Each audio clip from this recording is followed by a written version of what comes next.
musika talde bat aukeratzea ez da oso erresa, baina bat aukeratzekotan gaztetatik entzun deten eta gaur egun oraindik entzungo nuken talde bat, Justin Vernonen Bon Iver litzake. Atera dituen disko guztiak brutalak iruditzen zaizkitelako eta bera ere badalako, bere erronka artistikoa superatu nahi duen, uneoro superatu nahi duen artista bat. Bon Iverren 2011 diskoa, markatu izan diten diskoa da, azkenean, eta hori bat. Bigarrena Daniel Blauberg frontman daukan Jack 2011ko diskoa, oso berezia izan da niretzako. Eta hirugarrena aipatuko nukena 2014an Berritxarrakek denborada poligrafo bakarran helduleku guztiak zehazki ateratako lan hori edo. Kantu bat aukeratzean niretzako ezinezkoa da. Eta, omendu nahi izan dut, nire garaian Orfeoian abestu nuen bere garaian, eta esan dezagun, kontuatu nintzala oso garrantzitsua dela niretzako harmonia, ahotsak, zuzenean abestea, eta Foreren Requiemeko azkeneko ataleko kantik du John Resin, ez dakit oso ondo ahozkatu deten. Kantu hori, entzuten duten bakoitzean emozionatu egiten naiz eta iruditzen zait polita omenaldi bat egiteko horrela. Normalean, egia da ni musikan fijatzen naizela asko, melodietan, ahots melodietan batez ere, eta harmonian baita ere, dinamiketan eta bar.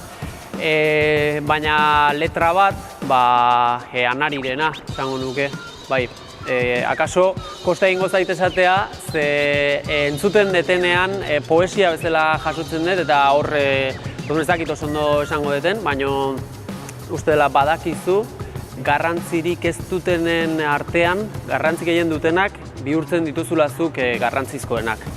Hori alde batetik, bigarren bat esango dut, eta izango da Gorka Urbizuk lehen urtean ateratako diskako lehenengo kantuan aipatzen du bizitza erdigunean, zalantzarenean jartzeko han izanen naiz.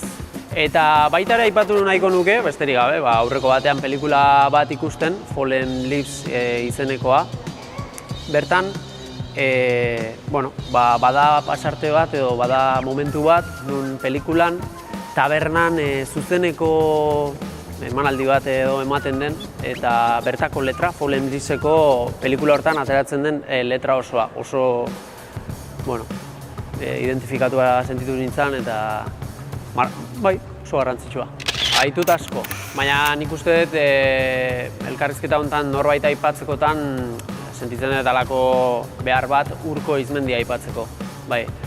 Izan naiz bere zale amorratua, gusto musikaletan antzekotasun gehiena izan deten pertsona da, talentu izugarria dauka, eta gaina aukidez sortea bere ondoan jotzen aritzeko eta instrumentu desberdinetan zer sortu duen edo pixka bat hori ikasteko baita ere, ezta? Eta hola pixka bat aipatzeko azken urteetan garrantzia eduki dezaketen artistak. Adrian Lenker aipatu beharko nukela iruditzen zait, bai Big Five taldeagatik, baina baita bereziki iruditzen zait baita ere igual bere bakarkako proiektuagatik. Eta Phoebe Bridgers ere iruditzen zait egindako guztia magikoa dela.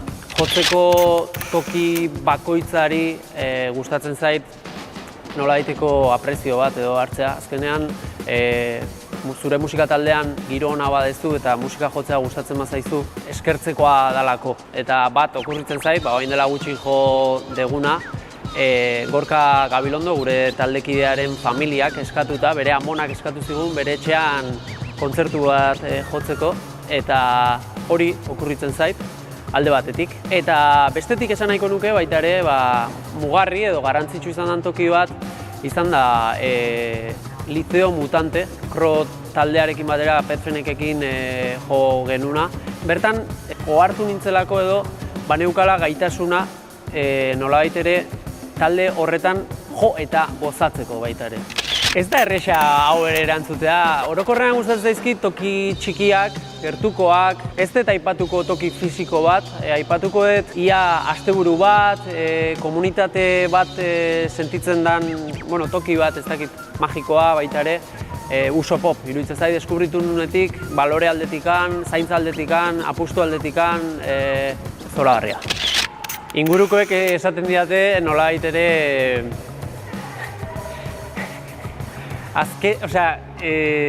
edozein kontzertutatik edo atera izan naizela, hau da nire bizitzako kontzertuik onena edo, ezta?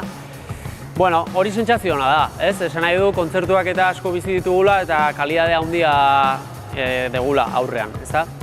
Baina, hola, aipatzekotan azken urtean,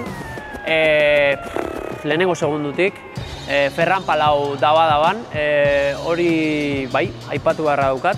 Eta baita ere, zuzeneko performance bezala eta ez taldea oren dainen ikusi nun, lehenengo aldiz ikusi nun, eta horrek ere markatu zian.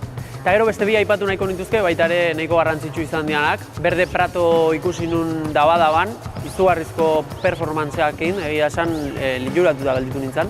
Eta Bilau baita ere, Bilau izan zen deskurrimendu bat. Usurbilko gaztetxean, Pelax eta gero ikusi nun zirrara. Egia da, egia izatea erantzun hau zaila dela, ez? Baina okurritzen zaitena, gogora etortzen zaitena, bada nolabait ere, nola kolpetik Willis Drummonden 2009 eta Instanteak diskak elkarrekin erosi dituen momentu hura.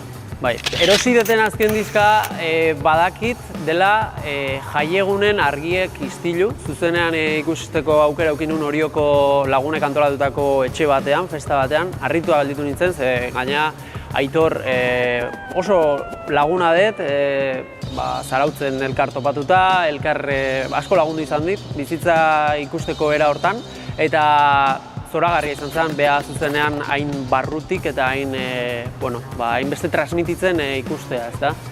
Egia da, baita ere, igual hori izan zela erositakoa, baina nolabait ere jasotakoa edo, esan dezagun, esango nuke, Kaskezurren deus dela, Durangon gure taldearekin jota gero Jon Mindek eskura eman zidana. Aspalditik naiz Kaskezurrek azpisugeak atera eta garai hartatik oso zalea amorratua beraiena eta hori ere, diska hori aipatu nahi nuen.